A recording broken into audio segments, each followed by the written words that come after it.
All right, today we're going microscopic. We're going to look at a process that literally makes our modern world possible. I'm talking about the screen you're watching this on, the chips in your computer, even the solar panels that are powering our future. We're talking about a technique you could call the art of atomic spray painting. And it all starts with this question, right? Think about it. The anti-reflective coating on your glasses, or the super thin conductive layer in your phone's touchscreen. These things are impossibly thin, yet they're engineered with incredible precision. So how on earth do we make them? Well, the answer is a really fascinating process called sputtering deposition. So here's our game plan. First, we're going to unpack what this atomic spray painting really is. Then we'll look at the 6 control knobs engineers use to get the perfect finish. After that, we'll see how they do a quality control check on their work. And finally, we'll talk about the delicate balancing act that brings it all together. Okay, let's dive in. Section 1, Building with Atoms. So what is this atomic spray painting? Honestly, the best way to think about it is to imagine a can of spray paint. But instead of spraying tiny droplets of liquid paint, you are spraying individual, single atoms. So here's the official definition.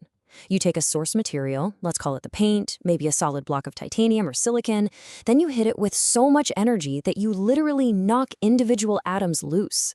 Those atoms then fly across a vacuum chamber and stick to your canvas, which could be anything from a silicon wafer to a piece of glass, building up a perfect, ultra-thin film, one atom at a time. It all happens in 3 main steps. First, inside a vacuum chamber, you ignite a plasma. Just think of this as creating a super-energized, glowing gas, usually something like argon. Step 2, ions from that plasma get accelerated and just slammed into the source material, or the target.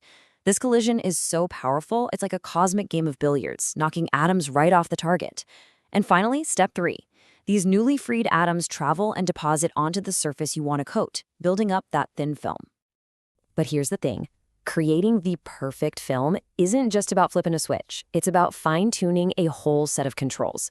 You can think of these as the 6 essential knobs on our atomic spray gun that are going to determine everything about the final coating. First up is power. You know, cranking up the power is kind of like pressing harder on a spray can. You get the job done faster. More power equals a higher deposition rate. But, and this is a big but, there's a trade-off. As researchers like Jan and his team have found, too much power can actually make the film rougher. And for something like a high-precision mirror or a computer chip, that roughness could be a deal-breaker.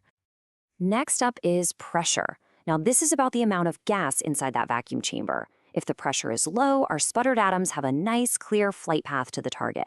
They arrive with a ton of energy and pack together really tightly, creating a super dense film.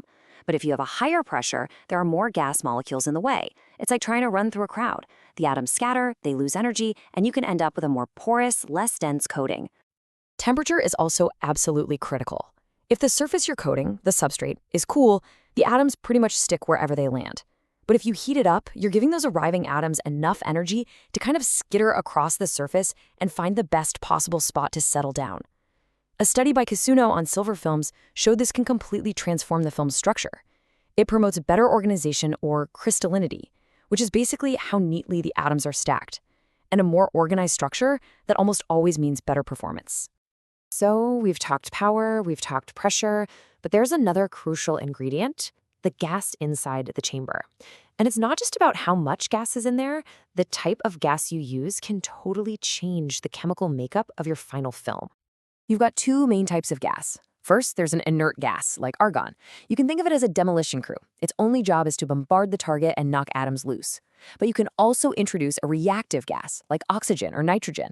This gas doesn't just help create the plasma, it actually chemically reacts with the sputtered atoms and becomes a part of the final film. This is how you create amazing materials, like titanium oxide or titanium nitride. And researchers like Ogawa have shown that getting that gas ratio exactly right is key. Okay, so beyond power, pressure, temperature, and gas, we have our last 2 control knobs, and these offer an even crazier level of precision.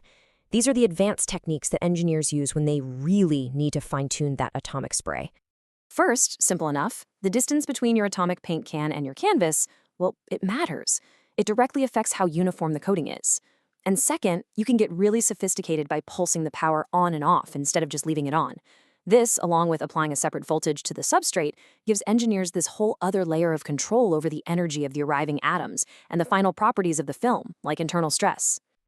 So, you've dialed in all 6 knobs, you've run the machine, and you've created your atomic masterpiece. But how do you know if you actually got it right? Well, for that, you need some seriously powerful tools that can see things at a scale that's pretty hard to even imagine. First up is the Scanning Electron Microscope, or SEM. The easiest way to think about this is as a super zoom lens that lets you see the surface of your film in incredible, mind-boggling detail.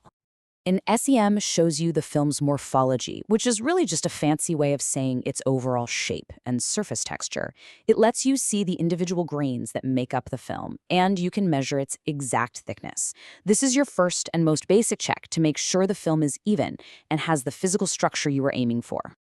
Now, to get an even more detailed look at that surface, you need something called an atomic force microscope, or AFM. This tool is incredible. It doesn't just take a picture, it creates a highly detailed 3D map of the surface. So an AFM uses this tiny, incredibly sharp probe to literally feel the surface of the film, kind of like a needle on a record player.